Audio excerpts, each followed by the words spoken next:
Look at the man you divide and rule. Nke na-ekwetele ku na-emekọta unu na-eme. O nwere nke dị devilish, o nwere nke na-emele ajive, o nwere nke bụ na-emegide Chukwu. Igbo bụ ihe mali Chukwu tupu ka bịa. Iji gosi na Igbo bụ ihe mali Chukwu tupu ka bịa bụ na ava niile anyị na-agụ na-emetụta Chukwu. Ya ka anyị ji agụ Chukwu dị, Chukwu Emeka, Chukwu nwe ike, Chukwu na-elo, and Chukwu na-enye.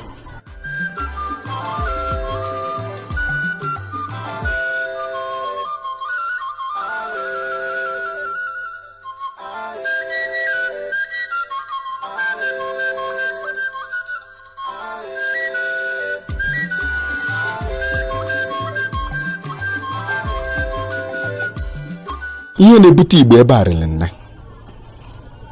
Ndị nri bụ ihe na-ebute ha ebe a bụ ichi eze. Kịta eze onye ese jewe gị ive maka na eze ada anwụ anwụ.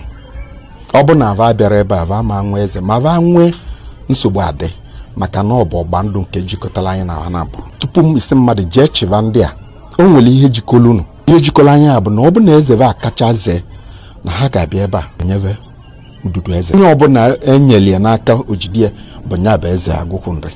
Nya ga-achịba. Ọ bụ special fortune. Ndị na-abịalibe kwụsị ọrụ nne bụ ndị oriri. Va kwụsịgo ka na-azọwa ga-azọwa na beba. Ndị zọvala eze azọva bebe va ma abịazi maka na a na-echizi n'aka akalela aka.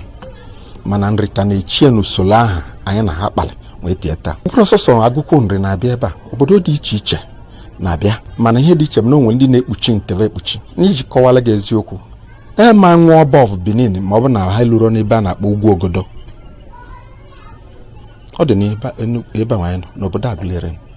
So ọ bụ na ọba nwụrụ ndị Benin chichi ọba ha ga-abịa na 4 days na ha na-enwe ọba n'obu a. Ha na-eje n'ukpo be nnava ebe ọba dị pụọ. Ọ n'ime obodo anyị nọ ka ọ dị. So o nwere ndị nke bezolezo a na-agba enu na-abụrụ ihe eji ama akụkọ ihe na-eme ibute na-akọsa. Ọ bụ relationship jikọrọ nwanne na nwanne.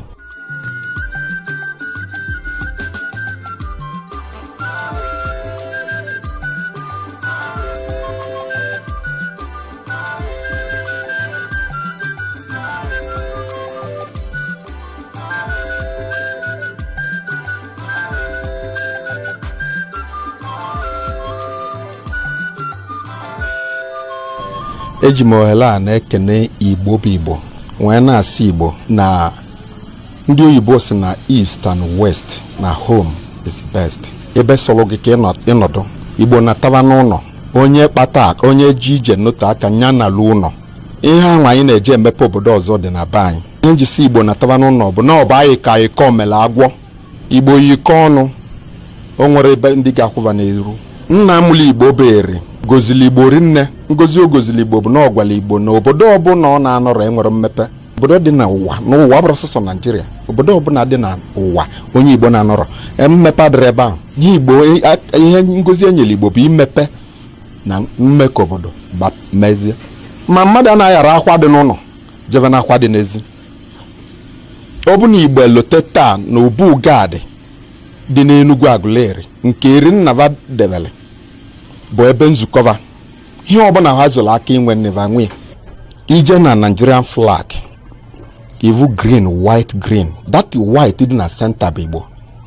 Eri nna anyị bụ eri dị ahụ. Isi ka idebe isi n'isi green ede ide NIG ọ dị na green nke ọzọ. ERI adị na white. A adị na nke ọzọ. Ike enye ịtọ ọ bụrụ Hausa, Igbo and Yoruba.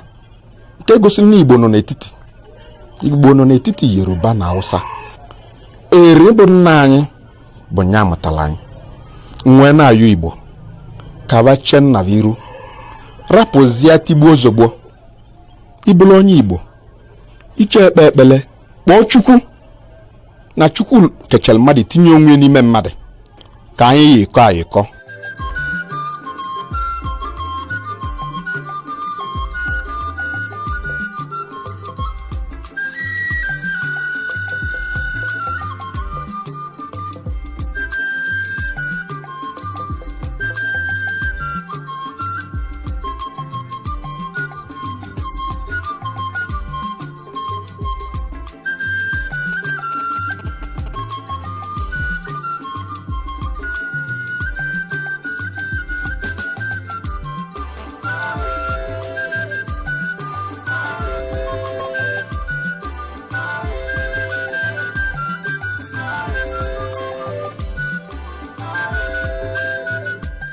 eze Agụve bụ eze nke Igbo chili mba ụwa niile. Ọnwa chi gosiva arụmama. Ibe arụmama ọ gosili bụ na ụka abịala nnesi anyị na-enwere Trinity bụ God the Father, God the Son and God the Holy Spirit.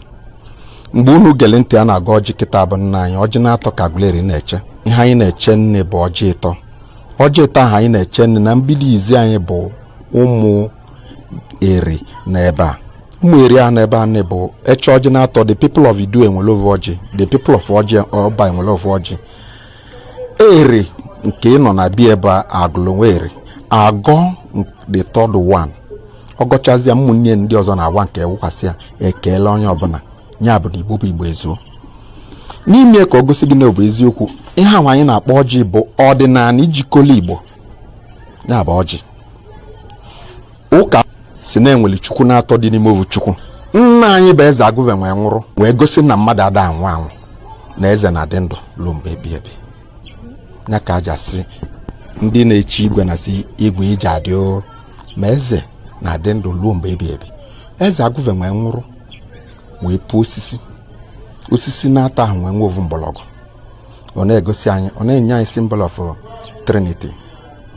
Trinity a bụ n'Igbo Igbo nwe Hausa na Yoruba.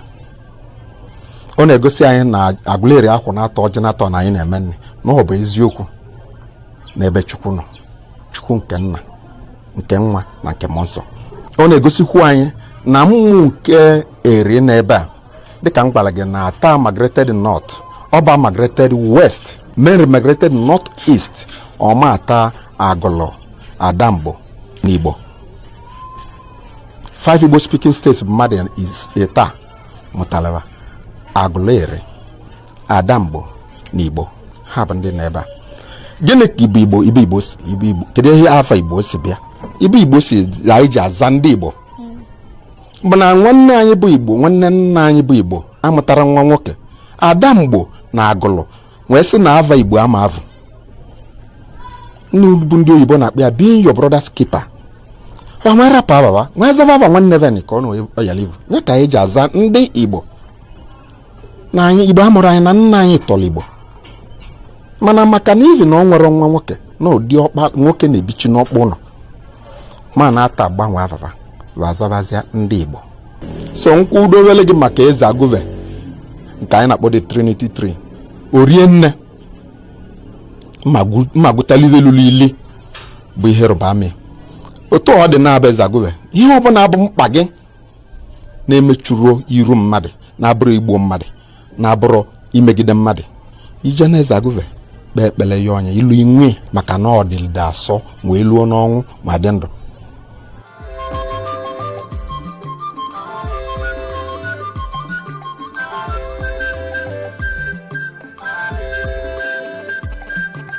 Ndị be anyị nke nọ tata juru m ọnụ, olili m ọnụ.